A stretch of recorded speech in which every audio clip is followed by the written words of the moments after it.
E aí, gente, vamos agora para a segunda parte da nossa aula 3 da semana. E como eu disse, ainda falando sobre representação do espaço geográfico, tá?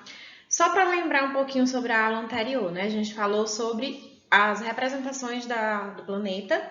E aí nós vimos que existe o globo, né? Que a gente está vendo aqui nessa imagenzinha. Existe o planisfério, que é a forma plana de representar o globo terrestre, né? Inclusive, vocês estão vendo aqui atrás de mim o planisfério, ou seja, o mapa da Terra, a planificação da forma esférica da Terra, tá bom? E os mapas, né? Porém, gente, não é apenas através do globo, através do planisfério, através do mapa que a gente pode representar o espaço geográfico, não. Existem outras maneiras, como, por exemplo, as maquetes, né, que a gente pode fazer representando uma parte do espaço geográfico. Existe também um tipo de mapa que a gente chama de planta, né? E o que é essa planta como mapa? É a representação de uma área pequena do espaço geográfico. Por exemplo, eu quero representar a minha casa. E aí eu faço a planta da minha casa. Como? Observando na visão vertical, de cima para baixo, tá? Vou fazer a planta da rua que eu moro, né? Então, é um mapa de uma área pequena, que a gente chama de planta, tá bom? E agora a gente vai falar um pouquinho sobre os elementos dos mapas, ou seja, o que um mapa precisa ter para que ele possa transmitir uma informação completa para quem observa, para quem vai ler esse mapa, tá? Existem 5 elementos básicos para que a gente possa compreender, entender o que um mapa ele quer mostrar, ele quer transmitir, quais são as informações que ele pode trazer para a gente, tá? A primeira delas que eu coloquei aqui para a gente é a legenda, tá? Para entender os mapas é preciso também conhecer as funções e importância das legendas. Elas são muito úteis para nos dizer quais os significados dos símbolos que estão nos mapas. Ou seja, geralmente a gente tem uma caixinha, um quadradinho assim no cantinho do mapa, com um monte de símbolos ou com as cores que foram utilizadas no mapa, e aí cada uma delas tem um significado. E através da observação dessa legenda, eu posso entender o que o mapa está transmitindo para mim, tá certo?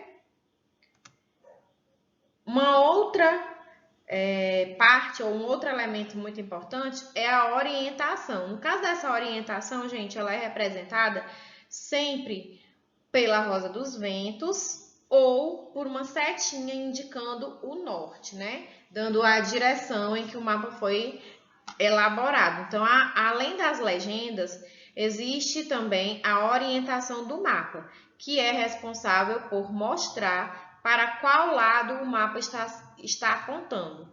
O mapa pode estar na direção norte, sul, leste ou oeste, mas geralmente os mapas eles apontam geralmente para o norte. Sempre ele é feito observando a direção norte, mas isso não é uma coisa fixa, né? Quem faz o mapa pode escolher mostrar esse mapa feito em uma outra direção, tá? E para nos dizer o tamanho da área que o mapa está indicando, temos a escala.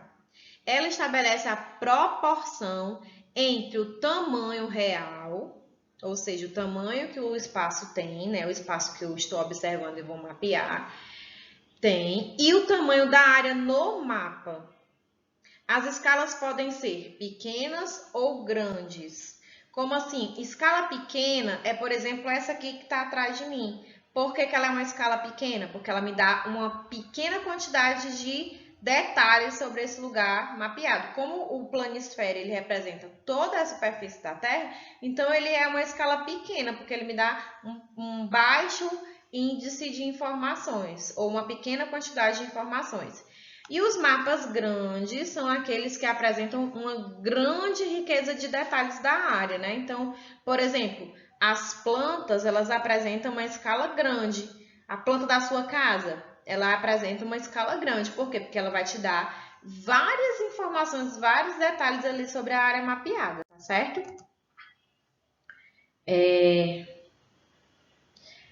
O outro elemento importante do mapa é a fonte, que indica a origem dos dados apresentados e a data a que se referem o mapa. Então, por que é importante a gente saber da fonte? Porque eu preciso entender, eu preciso saber se essa informação que está ali sendo mostrada naquele mapa, ela é confiável.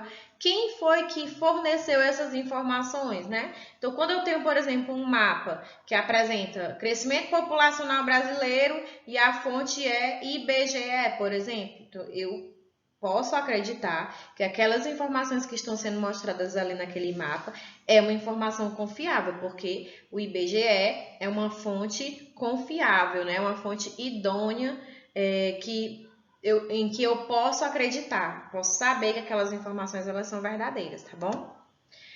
E o título revela o assunto, o tema do mapa, né? Por exemplo, planisfério terrestre, ou Brasil, divisões políticas, ou Ceará, pontos turísticos. Então, o tema está sendo apresentado ali no título daquele mapa, tá certo?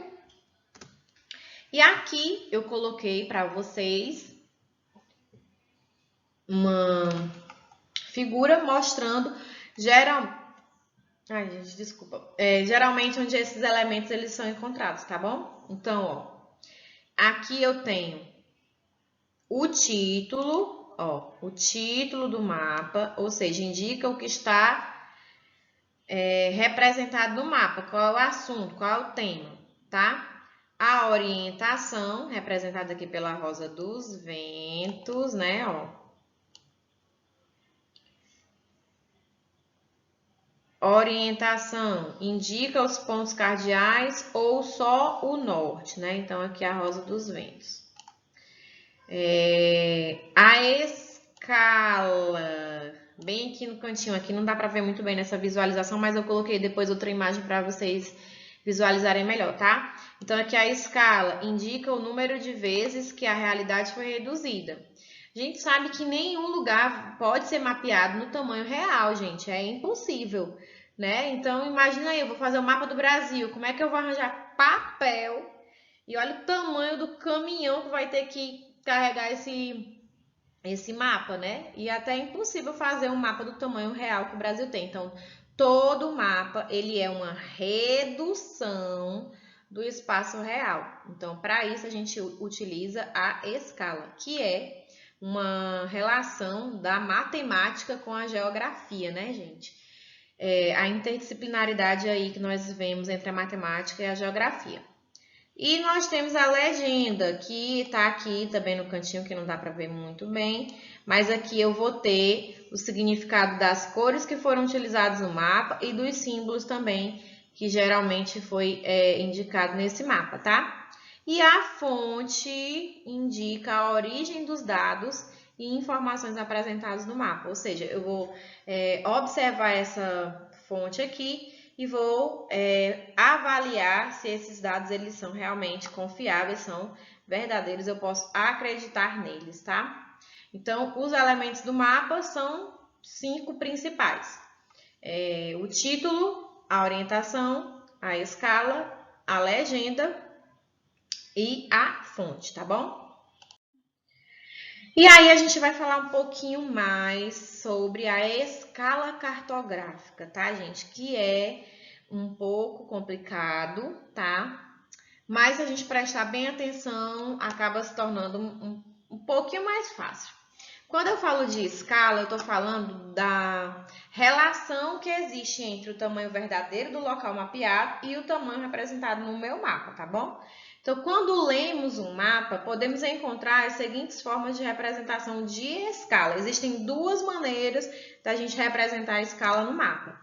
Uma delas é a escala numérica, que ela é exposta em forma fracionária, onde o numerador é a medida no mapa e o denominador é a medida real, ou seja, ela é representada através de uma fração, geralmente 2 pontos, 500 mil, 2 pontos, 100 mil, né? Então, representa uma fração. E a escala gráfica, que é uma linha que contém divisões precisas entre os seus pontos, indicando as distâncias que apresentam no mundo real. Por exemplo, eu tenho um tracinho e aí onde mostra esse tracinho equivale a 1 centímetro e ele me diz quanto equivale esse 1 centímetro do meu mapa no espaço real, tá bom? Pronto, então aqui a gente tem mais fácil da gente visualizar como é a escala numérica e como é a escala gráfica, tá? Então, aqui, vamos começar aqui pela escala gráfica, aliás, a escala numérica. Então, a escala numérica, ela é representada como se ela fosse uma fração. Então, aqui é como se fosse uma divisão. O espaço real, que é aqui o numerador, foi dividido 500 mil vezes, tá? Lê-se da seguinte forma.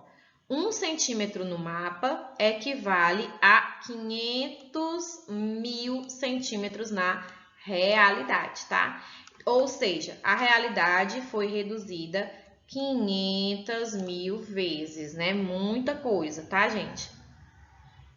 E a escala gráfica, ela é mais fácil da gente calcular a distância, por exemplo, eu vou pegar aqui o mapa do Ceará e vou calcular aqui no meu mapa quanto é a distância de Fortaleza para Maranguape, por exemplo. Aí eu pego uma régua, vou medir, deu 3 centímetros. Aí eu vou olhar ali na escala gráfica e aí tá me dizendo que cada 1 centímetro equivale a 5 quilômetros, né? Então, se deu 3 centímetros no meu mapa, 3 vezes 5, 15, né? Então, 15 quilômetros. Claro que não é só que essa não é a distância entre Fortaleza e Maranguape. Eu tô só fazendo aqui uma suposição, tá?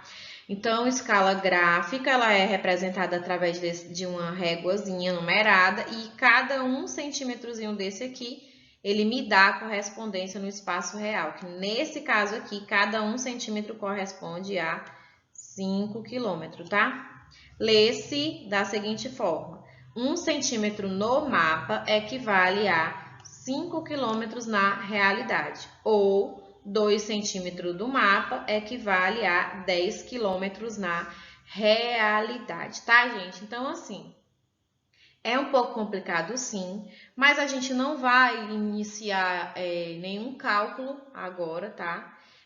Algumas atividades já foram passadas para vocês, mas também vocês receberam uma videoaula mostrando como é que faz esse cálculo, né, de uma escala.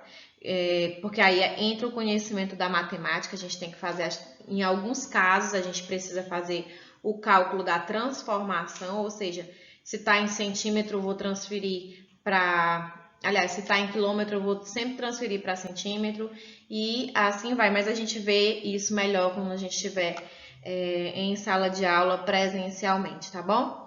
Um beijo para vocês, eu espero que todo mundo tenha conseguido entender. Mais uma vez eu digo que se vocês tiverem alguma dúvida, vocês podem estar reassistindo a aula ou buscando outras aulas que existem aí também, né, na internet. É interessante vocês procurarem, fazer a leitura do material, tentar assistir uma videoaula caso vocês não tenham compreendido da primeira vez, assistam novamente, né? Usem a tecnologia a seu favor, tá bom? Um beijo! Até a próxima aula e a gente se vê por aí. Lembrando, se vocês tiverem também alguma dúvida, vocês podem fazer perguntas para mim pelo Instagram da professora Flaviana, tá? Que é Profagel, tá bom? E aí as dúvidas que vocês tiverem a gente pode tirar através do Instagram, tá bom? Beijinho!